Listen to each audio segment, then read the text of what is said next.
Welcome to Perky Penny Paper Arts and your next stop on the Hedgehog Hollow Hop, where you have a chance to win one of two great prizes. To see what you can win and how to enter, please expand the description box below this video. The theme for this hop is, you guessed it, hedgehogs. To see what I design, just keep watching. This die we are playing with today is ridiculously fun, as you'll see.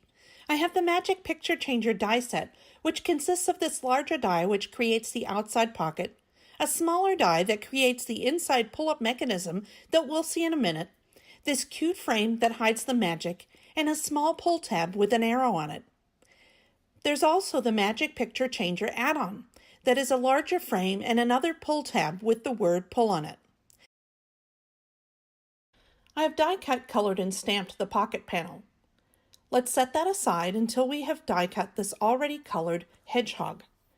I simply line up the inside die with my scene and secure it down with some purple tape before running it through my Gemini. I used a Copic marker in B12 to color all of the skies on each of these pieces to create a nice cohesive background. While I wait for this piece to cut, I'm going to finish coloring this outer frame. To get a nice consistent color, I use long strokes straight across my cardstock.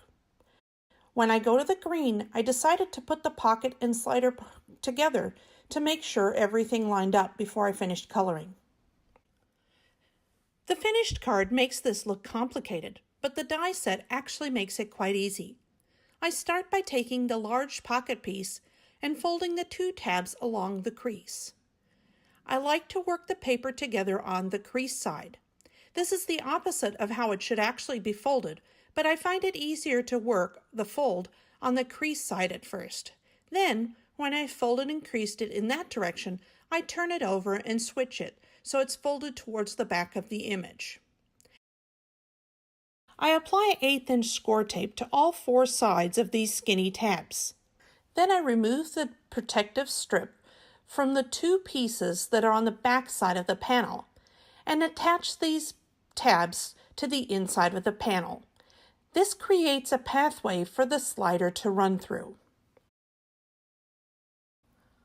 I fold and crease the pocket in half, and then before taking the protective strips off the adhesive, I run an embossing tool over the adhesive areas and also the areas where the slider pieces will run together.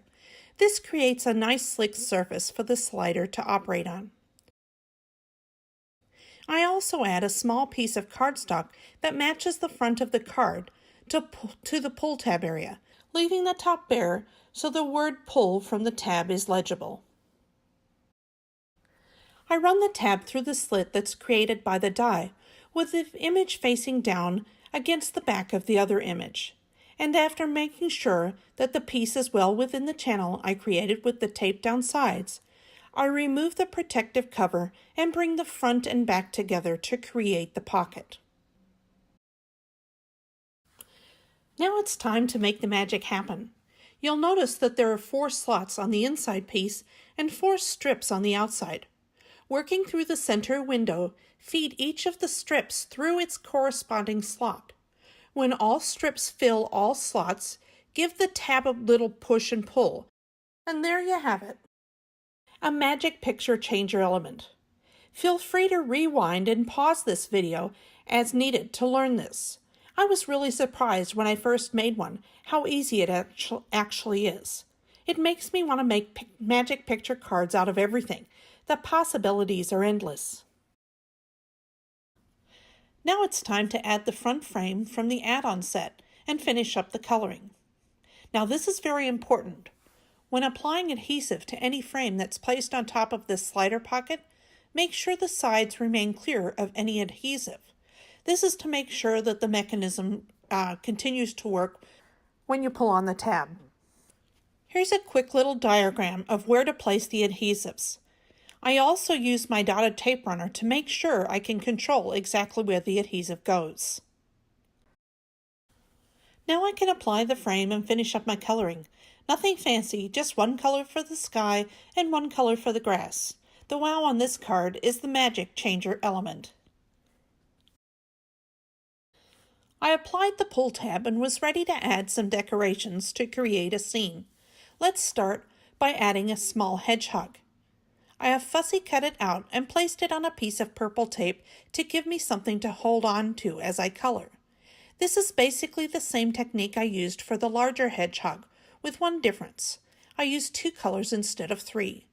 I chose the 2 darker tones that I'd used on my large hedgehog. Again, just trying to keep it simple and let the slider element be the wow factor. To build my scene, I took the log from the My Favorite Things Happy Hedgehog stamp set that I'm using and stamped it onto the dark brown wood grain cardstock I'm using for the front of my card. Fussy cut it out and applied foam adhesive to the bottom half of it. I also applied foam tape to the back of the tiny hedgehog on the bottom and the right side. The placement of the foam tape has to be very purposeful, as we don't want anything impacting our slider element. I adhered the log and the little hedgehog as close to the larger hedgehog as possible, and so it appeared that the 2 hedgehogs are leaning on each other on the log. I cut some clouds using the Lawn Fawn Puffy Clouds dies, and then, to add a pop of color, I cut out, colored, and trimmed these adorable mushrooms from the new Lawn Fawn Mushroom Border dies. These are so cute and so easy to make. With the scene complete, I'll now move on to my card base. I have a 4 1/4 inch by 11 inch piece. A 4 1/4 inch by 11 inch piece of Lawn Fawn ground coffee cardstock. I have scored this piece at 2 3/4 inches and 5.5 inches on the 11-inch side to create an easel card. I have another Lawn Fawn cardstock cut to 4 1/4 inches by 5.5 inches.